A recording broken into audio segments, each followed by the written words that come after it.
ಈಗಾಗಲೇ ತಪ್ಪು ಮಾಡಿದವರು 27 ಜನರ ಮೇಲೆ ಪ್ರಕರಣ ದಾಖಲಾಗಿದೆ. ಅವ್ರಿಗೆ ಅರೆಸ್ಟ್ ಮಾಡ್ತಾ ಇದ್ದಾರೆ. ಜೊತೆಗೆ ಶಿಕ್ಷಕನ ಮೇಲೇನು ಆಪಾದನೆ ಇತ್ತು, ಪಾಲಕರು ಮತ್ತು ಹೆಡ್ ಮಾಸ್ಟರ್ ಕಂಪ್ಲೇಂಟ್ ಕೊಟ್ಟು ಅವ್ರ ಮೇಲೂ ಕೇಸಾಗಿದೆ. ತಪ್ಪು ಮಾಡಿದಂಥ ಶಿಕ್ಷಕನ ಮೇಲೂ ಕೇಸಾಗಿದೆ, ತಪ್ಪು ಮಾಡಿದಂಥ ಸಾರ್ವಜನಿಕರ ಮೇಲೂ ಕೇಸಾಗಿದೆ. ಕಾನೂನು ತಂದ ರೀತಿ ಕೆಲಸ ಮಾಡ್ತಾ ಇದ್ದಾರೆ. ಈಗ ಬಂದ್ ಕರೆ ಕೊಟ್ಟಿರುವಂಥದ್ದು ಸರ್ ಸೋಮವಾರ, ಅದು ಹಿಂದೂ ಪರ ಪಕ್ಷಾತೀತವಾಗಿ ಅವ್ರು ಮಾಡ್ತಾ ಇದ್ರೆ ನಾವು ಅವ್ರ ಜೊತೆಗೆ ಹೋಗ್ತೀವಿ.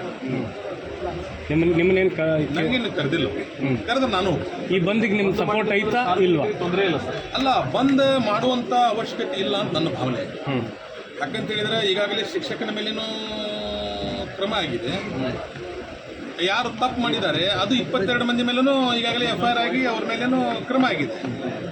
ಈಗ ಅವರನ್ನು ಬಂಧಿಸಿ ಕಾನೂನಿಗೆ ಇದಕ್ಕೆ ಒಳಪಡಿಸ್ತಾ ಇದ್ದಾರೆ. ಮತ್ತೀಗ ಬಂದ್ ಮಾಡಿ ಸಾರ್ವಜನಿಕರಿಗೆ ಯಾರಿಗೂ ತೊಂದರೆ ಮಾಡೋದು ಬೇಡ ಅಂತೇಳಿ ನಂದೊಬ್ಬ ಶಾಸಕನಾಗಿ ಮನವಿ. ಈಗ ಈ ಶಿಕ್ಷಕ ಅಲ್ಲ, ಈಗ ನಾನು ಬಂದು ಪ್ರಾಥಮಿಕವಾಗಿ ಶಿಕ್ಷಕರ ಕಡೆಯವ್ರ ಕಡೆಯಿಂದಲೂ ನಾನು ಚರ್ಚೆ ಮಾಡಿದೆ, ಪಾಲಕರ ಕಡೆಯಿಂದಲೂ ಚರ್ಚೆ ಮಾಡಿದೆ, ಜೊತೆಗೆ ನಮ್ಮ ಎಲ್ಲ ಮುಖಂಡರಿಗೂ ಚರ್ಚೆ ಮಾಡಿದೆ. ಇಂದು ರಾತ್ರಿ ಮೀಟಿಂಗ್ ಮಾಡಿದ್ವಿ. ತಪ್ಪು ಎರಡೂ ಕಡೆ ಇದೆ ಅನ್ನೋಂಥದ್ದು ಕಾಣ್ತಾ ಇದೆ.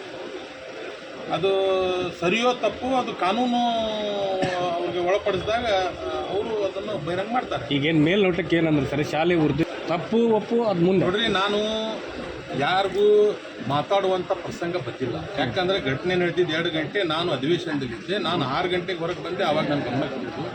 ಅಲ್ಲಿವರೆಗೆ AC ಅವರು, ತಹಸೀಲ್ದಾರ್ ಅವರು, BO ಅವರು ಎಲ್ಲ ಅಧಿಕಾರಿ ವರ್ಗ ಇನ್ವಾಲ್ವ್ ಆಗಿ ಅದು ತನಿಖೆ ಮಾಡಿ ಅವರು ಕ್ರಮ ತಗೊಂಡಿದ್ದರು. ಅದರಲ್ಲಿ ನಮ್ಮದು ಯಾವುದೇ ರೀತಿ ಇನ್ವಾಲ್ವ್ಮೆಂಟ್ ಇಲ್ಲ, ಮತ್ತೊಬ್ಬ ಸಾರ್ವಜನಿಕರದಿಲ್ಲ, ಮತ್ತೊಬ್ಬ ಪಕ್ಷದವ್ರದ್ದು ಇಲ್ಲ. ಅಲ್ಲ, ನಿಮ್ಮ ಸಮಾಜದವ್ರನ್ನ ಸಮಾಜದಷ್ಟೇ ಅಲ್ಲ, ನಾನು ಶಿಕ್ಷಕನ ಸಮಾಜದವ್ರ ಜೊತೆಗೂ ಮಾತಾಡಿದ್ದೀನಿ, ಸಂತ್ರಸ್ತೆ ಸಮಾಜದವ್ರ ಜೊತೆಗೂ ಮಾತಾಡಿದ್ದೀನಿ, ಮುಖಂಡರ ಜೊತೆಗೂ ಮಾತಾಡಿದ್ದೀನಿ, ಅಧಿಕಾರಿಗಳ ಜೊತೆಗೂ ಮಾತಾಡಿದ್ದೀನಿ. ಪ್ರಶ್ನೆ ಅಲ್ಲ, ಅದು ಶಿಕ್ಷಕರ ಕಡೆಯಿಂದ ಯಾಕೆ ಕೊಡ್ಸ್ಯಾರ ಗೊತ್ತಿಲ್ಲ ನನಗೆ. ನೊಂದವ್ರು ಪಾಲಕರು ಕೊಡ್ತಾರೋ ಅವ್ರು ಕೊಡ್ತಾರೋ ಗೊತ್ತಿಲ್ಲ. ಮಕ್ಕಳು ಏನೋ ಮೈನರ್ ಇರಬೇಕು, ಮಕ್ಕಳು ಮೈನರ್ ಅಲ್ಲ, ಬಿಲೋ 18 ಇರ್ತೈತಿ. ಹಿಂಗೇನಾದರೂ ಸಿಸ್ಟಮ್ ಐತಿ ಗೊತ್ತಿಲ್ಲ ನನಗೆ, ನಾನು ಅದ್ರ ಮಾಹಿತಿ ತೊಗೋಬೇಕು. ಬಟ್ ನಾರ್ಮಲಿ ಶಿಕ್ಷಕರು ಕೊಡ್ತಾರ ಅಂತೇಳಿ ಹೇಳಿದರು. ಬಟ್ ಏನು ಕೊಟ್ಟರು ಈಗ ಇನ್ವೆಸ್ಟಿಗೇಷನ್ದಾಗ ಹೊರಗೆ ಬೀಳ್ತೈತೆ ರೀ.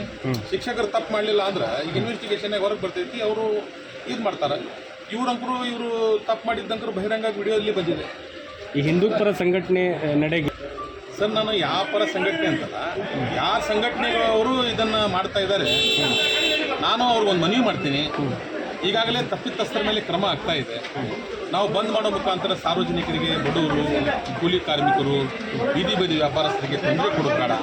ಇನ್ನೂ ಏನಾದರೂ ಕಾನೂನು ಪ್ರಕಾರ ಕ್ರಮ ತಗೋಬೇಕಂತ ಹೇಳಿ ಮಾನ್ಯ ಜಿಲ್ಲಾಧಿಕಾರಿಗಳಿಗೆ, ಮಾನ್ಯ ಸೂಪ್ರಿಂಟೆಂಡೆಂಟ್ ಆಫ್ ಪೊಲೀಸ್ಗೆ, ನಾನು ಬೇಕಾದ್ರೆ ಸಂಸದರು ಬರ್ತಾರ ಅವ್ರು ಬರಲಿ, ನಾವೆಲ್ಲರೂ ಕುತ್ಕೊಂಡು ಬಗೆಹರಿಸಿ ಏನು ತಪ್ಪು ನಡೆದಿದೆ ಇದನ್ನು ಸರಿ ಮಾಡೋಣ. ಶಾಸಕರಾಗಿದ್ದುಕೊಂಡು ನಿಮ್ಮ ಕ್ಷೇತ್ರನೇ ಸಮರ್ಥನೆ ಮಾಡೋ ಪ್ರಶ್ನೆ ಬರೋದಿಲ್ರಿ. ತಪ್ಪೇ ಅದು.